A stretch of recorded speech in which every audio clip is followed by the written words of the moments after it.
Pastor Derek Lane, and I live and pastor here in the Othello community. I'm vaccinated because I know how illness can hurt a community. As a grandfather, I am boosted to help protect my 3.5-year-old granddaughter who can't be. I don't want to see members of my community die needlessly. And as a pastor, I've had funerals for those who caught COVID, but none from taking the vaccine. If you have questions, need resources, or want to make an appointment, visit kingcounty.gov/vaccine. Hey, this is Paul Pearson. I've hosted the R&B show Star Time since the very beginning of Rainier Avenue Radio, and after years of featuring tracks from the 50s through the 80s, Star Time now plays R&B and hip-hop from the 1990s as well. A whole half century of soul, funk, hip-hop, and more on Star Time, Wednesdays at 2 p.m. on Rainier Avenue Radio. Hello, listener. What's important to you about what's going on in your community? Are you interested? Are you concerned? In any case, I invite you to tune into my show, Seattle Here and Now, on Rainier Avenue Radio.world. Why? I will be covering a wide range of topics important to you and impacting the community. Each show will have a special guest or guests to share with you information on a variety of subjects that are happening here and now in Seattle. I promise I will work hard to make my show informative, interesting, and entertaining. Be sure to listen to Seattle Here and Now on Rainier Avenue Radio.world. Generational wealth. Generational wealth. Generational wealth. What is generational wealth? We asked our communities, and this is what they had to say. Generational wealth to me means to provide and establish wealth for generations to come, whether it be through real estate or through other equitable funding. Personally, it helps to work with a trusted financial professional to guide and steer you, because you're going to be making some decisions around how you spend your money, how you save your money, how you invest your money. Some of that will be strictly to increase the size of your wealth. Other parts of those investments might be something that you want to do that's key to your purpose and your character. And you can manage to do both. This campaign to create awareness to generational wealth is brought to you by the Department of Neighborhood's Generational Wealth Initiative, the Washington Housing Finance Commission, and Rainier Avenue Radio.world. This is Rainier Avenue Radio.world. Every time you play so smooth, makes me wanna groove. The tree says groove. Hey, it's Friday, and welcome to Seniors Matter and Women's History Month. I am so happy to be here. I'm Brenda Charles Edwards, the host of Seniors Matter. We're live every Friday at 12:30 p.m. Pacific Standard Time on www.rainieravenueradio.world, your community radio station. You can also listen to us on YouTube, Facebook, Twitch TV, Twitter, and of course on the Rainier Avenue Radio app. We feature interviews with people that provide services or have valuable information for seniors and the community. Do you need financial documents notarized? Are you a senior or anyone else that needs documents read to you for clarity or completion?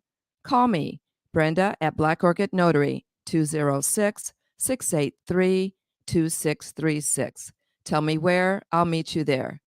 Well, my guest today to start out Women's History Month is Mrs. Dar'Nesha Wary. She's a Seattle native with over 20 years experience in the nonprofit sector, where her mission has been to serve others, build community, and make a positive impact by challenging racism, promoting acceptance of people from different backgrounds, raising awareness, and of course, using her voice to address hate and to promote kindness. And she's also the owner of Black Coffee Northwest. Welcome to the show, Dar'Nesha. Long time. Hi. I know. It's so good to see you. Hi. Thanks for having me. Boy, a lot's been going on since we last saw each other. And I'm not even sure how many years it's been, but it's been a while. It has. It's been a minute, but I'm happy to see you again. Thanks for having me. So tell me about who you are and the business that you're representing. Yes, so my name is Dar'Nesha Weary, and I am Seattle born and raised, and I'm really proud of that. I own a Black Coffee Northwest, which is located in Shoreline, Washington, along with my husband. It's a family-owned business, so I love that.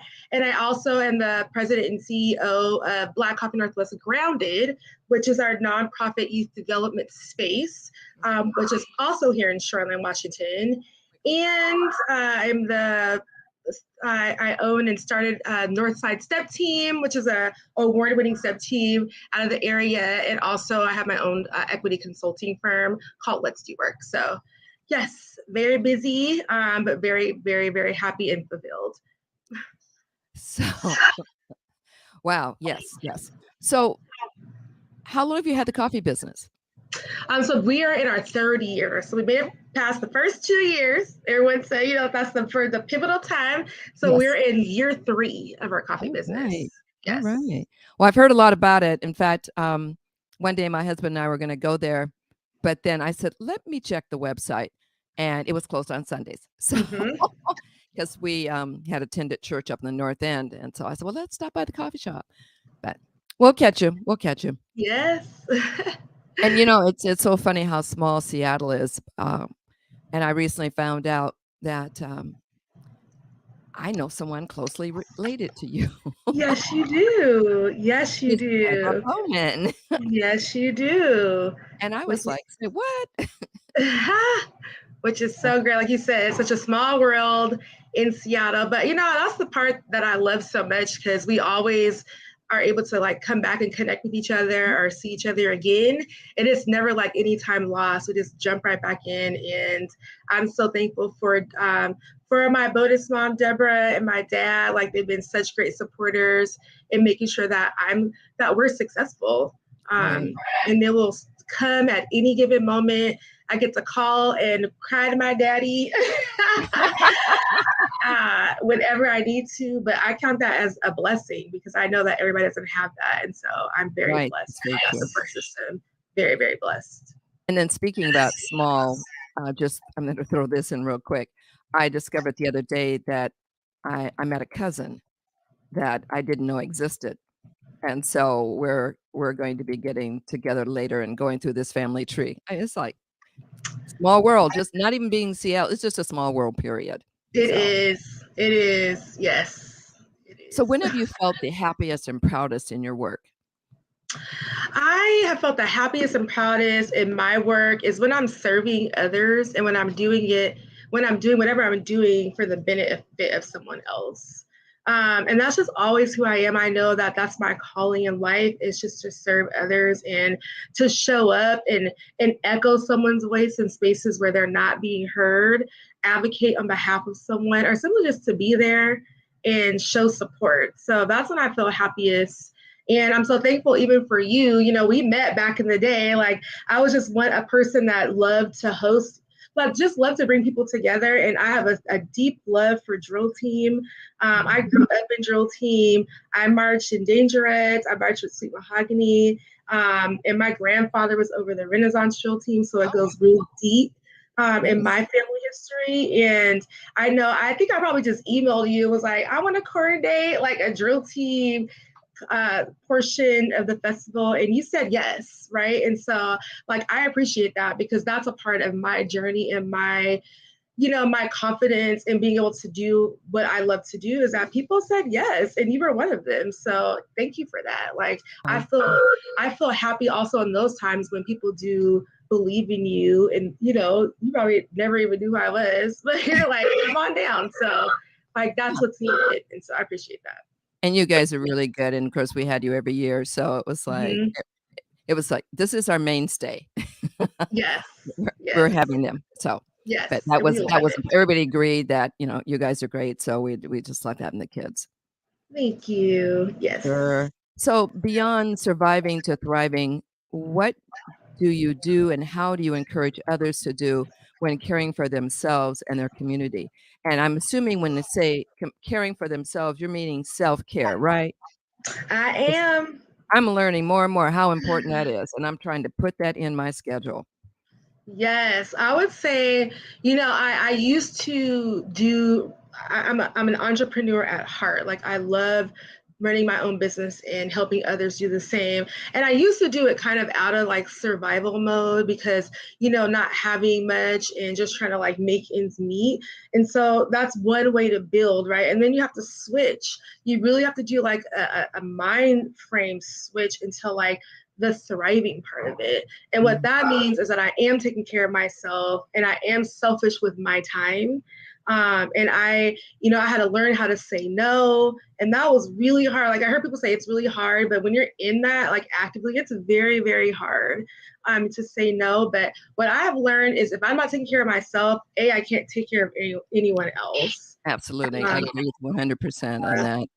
And I also I'm not going to be successful if I'm always running on E. And I've also learned, I would say the last one is that my time and my energy are my currency. My energy is linked to me being able to be successful and thrive or just be tired. And so I'm very, very aware of even the spaces I put myself in or the people that I'm in relation with. If it's too like emotionally exhausting or negative, I just stay away from those people and those things. Yeah, it's work. Like life is already hard and I can decide, I'm so sorry. Life is already hard and I can decide who I choose to be around and what spaces I'm in as a grown adult. So that's just what I've decided to do is like only stay in places with people who support and really do care about me. Yes, and I think that's a lesson for all of us to learn, and it takes time. My husband always says a fast no is better than a slow yes, and I'm learning that. So hard. I have to remind myself every day. I'm always trying to download. You always say your plate. Well, I've had a platter for a long time, and I'm always trying to download. Not download, downsize. And so I'm still working on it, but I want to thank you for when I asked you to be on the show and I had some requests of you and you responded and you allowed me, because you responded in the time frame that I asked for, I was able to sit down this morning before the show and put my feet up and just chill and spend a few minutes with my husband. Normally, I don't always get that cooperation from my guests, so I'm just getting stressed out and running around, blah, blah, blah, blah. So I thank you for allowing me to I actually had 30 minutes of self-care this morning. Ooh, yes, that's big. You are very welcome. Okay. So, and then in speaking of that, we're talking about thriving. So how do you, so you've sort of said how you know when you're thriving, because you're not letting as little negativity into your life as you can. And it is hard sometimes to know what people are going to be negative factors in your life, especially if you join an organization or just, meeting new friends, quote unquote. I don't say friends, I'll say associates. So is there any other way that we can figure this out than your experience? I would just say be aware, pay attention to what you're paying attention to and just be aware. And always know that you can say no and walk away and remove yourself. Like I can't control other people, but I can control myself. I can't control others' thoughts or how they treat me, but I can control where I show up. And so I've just been very aware, even like, I used to be a person that would just pile things on my calendar or accept things and just, like, I'll be there. But now I literally look at my day and I'm like, or look at my next week and I'm like, that's going to be on Thursday. And I really like, this group is already stressful. So like, I'm just not going to go, right? I don't have to say yes to everything. Right. So just controlling, understanding that my time is valuable for me. Not even like monetarily, but it's valuable for me because that's my health, that's my mental health. I mean, I just will never sacrifice it again. And I spent my whole life sacrificing it. But what I did do is that I forced what I wanted on my daughter. Like, I literally was like, you have to take care of yourself. Say no, you don't have to. And now she's got it down. Like, that's how she lives her life. And she checks me all the time. She's like, I don't even know why you went. And I'm like, you right. Like, How old is she? She's 19. Oh boy, Yeah. well, that's wonderful. I should Yeah. learn early. If you're She just learned. tuning in, you're listening live to Seniors Matter with your host, Brenda Charles Edwards, on www.rainieravenueradio.world, your community radio station. We're here every Friday at 12:30 p.m. Pacific Standard Time. Do you know what's the best legacy we can give ourselves and our loved ones? Join me on Zoom for a group or individual session on legacy end-of-life planning. You can reach me at 206-683-2636. Now back to my wonderful guest, Mrs. Dar'Nesha Wary, owner of Black Coffee Northwest, located in Shoreline, Washington. So, Dar'Nesha, has it been easy being in Shoreline with your business? No, it has been very difficult. I mean, there's not a lot of representation. There's not a lot of Black people out here.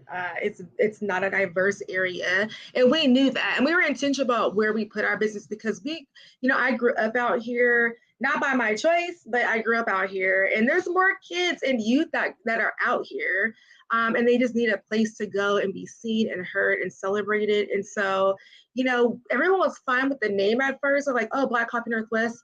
Like, oh, that's great. That's amazing. Until they saw my Black skin and then my Black husband and our Black children. And then it shifted very quick to like, what is this? And why are you? Then it turned into, we're happy to see you. And then there was a group of people that are like, why are you here? You don't deserve to be here. And, you don't deserve to be in our space, in our community. And so it was really difficult. Like, someone tried to burn the building down before we tried to open it. Right. And like, I'm just trying to figure out, like, do they not know, like, that Black people are the most resilient group ever? Like, we are excellent. I don't know what they thought we were going to do, like pack up and leave. I'm like, we're going to still be here. People were hoping. Yeah, they really did. But what it did also is that it brought up another part of our community that is done with this type of behavior and actually wants to support and see something new and see us thrive. And so, it's definitely like a split. But those that don't get it, we just let them be. We just let them be mad. Like, they're mad anyway. You just go. They don't have to go there. Right, exactly. And we say it all the time. I'm like, it's Seattle. Like, there's coffee shops at every corner. Like, you literally can just drive by. Right. But they just feel like we don't deserve to be here, and so that's why they continue to look. I feel like maybe they get a hobby. I don't know.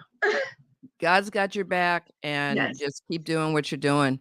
So what is Grounded Youth Development Space? So right behind our coffee shop, we actually built a community center. And it has a podcasting room, it has a mental health space, a music room, and then an after school space. And so we do free tutoring for kids after school. We also provide free mental health counseling for our Black students out here. We give priority to our Black students. And they have Black therapists that are available. So we have spaces for that every week. We also have a mentorship program that we run out of this space, a music program, a theater program, and our drill team as well. And so we're pretty busy in this space. We serve about 100 kids per week. Oh my goodness, which is a lot of kids. Yeah, and we have 2 program directors that work out that manage programs in that space. But it's a beautiful space. I love it. And what about the internship program? Yes, our internship program. And so we have a barista internship program for youth who are looking to be baristas or want to explore that. And so they're able to come in, we train them on how to be a barista. And then at the end of the internship, if they've successfully completed, then we will offer them a position at Black Coffee. We also have a social justice internship, a group of kids who are interested in uncovering the injustices of this world and giving them the tools to like rebuild these systems that need to be built.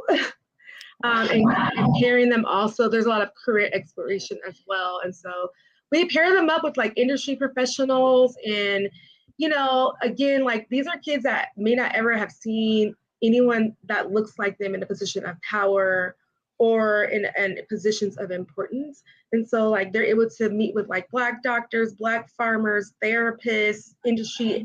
And I'm just like representation, like see what you can be. So I really feel like if our kids don't see it, then they will never know. And I am living proof of that, because there's so many things that I did not get to experience or see. And so we just expose them to all different types, so many things, and let them just kind of figure it out. And sometimes we just come and turn up the music and do TikToks. I try my hardest. I am not very coordinated when it comes to dancing. I can step. Look, I can step. But I don't know how to dance. But just even that, of able to just to come and just be a kid, and have a good time. And so that's our grounded space. That is my baby, and I love it. That sounds wonderful. There's so many kids that need to see our brown, Black, whatever hue of our race in professional businesses. I'm working at a high school right now, and they're going to be having a career day coming up pretty soon. I want to talk to you offline and see if maybe some of your connections might be interested in coming and our kids, so they can see, your world is an oyster. You just have to know how to get it. Yes, and absolutely. see that it's there. Yeah, and that also, like, your time right now in high school is it's just 4 years of your life, but it's hard to see past that when they're coming out of, like, if they're in like a coming out of trauma. Like, it's really hard to see the future when you're going through things every single day. But it's just to give kids hope that what you're going through right now is not permanent. It's just temporary. Right. And that even through that, you are still an excellent person. You are still an amazing person, even through your mistakes, even when you don't see it. I see it. And we just want them to be encouraged. That's a big part of the key too, because like you said, they don't have any control, like say what's happening at home or just, their life period. It's high school. I never saw high school like I'm seeing it right now. And kids are really struggling. And thinking of struggling, what is the virtual mental health counseling session with Dr. Kristen J. McCowan that's happening today at 4:00? Yes, and so students can actually sign up on our Instagram, on our Grounded Instagram, and they're able just to fill out the form and then able to select a slot, and then they're connected with Dr. McCowan, who is phenomenal. Like, just a great person, right? Like outside of her work, she's just a phenomenal person, and they're able to have Zoom sessions. And we actually have partnered with Charmed Behavioral Health, which is a behavioral health practice in Shoreline that's Black owned as well. And so we got some funding from the city. We worked together and got some funding to be able to provide these sessions. So students up to 24 are able to sign up for a session, and then they will get ongoing mental health support from Charm Behavioral Health. And right now, like, we are not at capacity right now. We were like 2 weeks ago. We're able to like expand and offer more sessions for students. So more sessions of this? Of this, yes. Of virtual. So students are able to, you can just go on our Instagram page and on our website as well, and just fill out the form, and then you will be contacted and put on a Zoom session with the therapist. And we're also doing in-person groups on every other Tuesday, and we just started that as well. So we haven't really even announced that yet, but we'll be doing some in-person groups as well. Can I pass this on? This information on? Can I pass this information on? Yes, okay. Absolutely, yes. I'm going to do that because, yes, it's needed. And it is. It is. Oh, let's see. So in talking about, we didn't talk about your podcast, Grounded Conversations. Yes. Black Coffee Northwest. Yes. So, Grounded Conversations, we drop a new episode every other Tuesday. We're across all platforms, so Spotify, Apple, wherever you hear your podcast. This is an intergenerational conversation of current events that are happening. And then we touch on issues as like mental health, mentorship. We talk about business and entrepreneurship, relationships. We let our team actually come up with the podcast topics, and our entire team are ages 16 to 24. So it's a very young team. And so they're the ones that come up with the topics, and I'm a guest or my husband's a guest, and we just have these really insightful conversations across generations. And so we'll have like a middle schooler in the space on up to me, who's the 40 plus group. And just have, conversations. And the goal for that is really to share our stories and to share, I don't want kids to go make the same mistakes I did. I want them to be better. And I think storytelling is so important, even in our culture, just sharing traditions and sharing who we are. And so that's really what it is. It's a storytelling platform, and the youth, our youth leaders love it, and they have a great time. And it's fun. It really is fun. But that's Grounded Conversations. So where do the youth in the Shoreline area, where do they go to school? So we have 2 high schools, Shorecrest and Shorewood, where we get most of our youth. So that's where they go to school. And then we have 2 middle schools as well. So it's a pretty small district. But yes, most of our students in our buildings across the street from one of the high schools. And so kids just walk on over, which is really great. It's very accessible. And this is so exciting. I am so proud of you and so pleased that you're able to live one of your dreams, because like you said, you're a giver, and you're always trying to help people, enlighten them, and give them an opportunity to make themselves better. Because I think one of the things that a lot of parents think is that schools are responsible for basically what they say, quote unquote, babysitting their child. But it's more than that. They have to see positive images. Yes. So they can know, like you said earlier, that they can do this. This is not out of the reach. Once you get the right tools, you can do anything you want to do. And when I look at the kids, I just go, you have an opportunity here, especially if you're a senior, and you're going to be graduating pretty soon. And life here in school is not the same as life outside. Because when you get a job, they're not going to tolerate you coming when you feel like it. And then when you're there, you're only there physically, you're not there mentally, you're not engaging. So I really commend you for having these opportunities for youth all over the city. And that's why I want to get this out to the school where I am. And because there's a lot of kids there that could use listening to you and your group. And it's a little ways away, but we do have the light rail. So we do. And we'll be setting up programs down your way in Seattle soon. So we're really excited about expanding as well. So there will be more opportunities. Yes. That sounds great. Yeah, we're excited. This is Brenda Charles Edwards, host of Seniors Matter. You can listen to us live every Friday, from 12:30 to 1 on YouTube, Facebook, Twitch TV, Twitter, and of course the Rainier Avenue Radio app. I'd like to thank Miss Dar'Nesha for being on. It was so wonderful seeing you, and we are going to be talking afterwards because like I said, there's a couple things I'd like to talk to you about in regards to the programs you're doing, and also the African American mentors that you have that I also would like to have on the show sometime too. Oh yeah. So, but we will talk. I'll be calling you this weekend. Okay. So, just a special thank you to singer Patrice Isley for her music, and hope that you have a great weekend. Be safe and live your life like it's golden. Bye. Bye, Dar'Nesha. Talk to you later. Bye. See ya. Bye.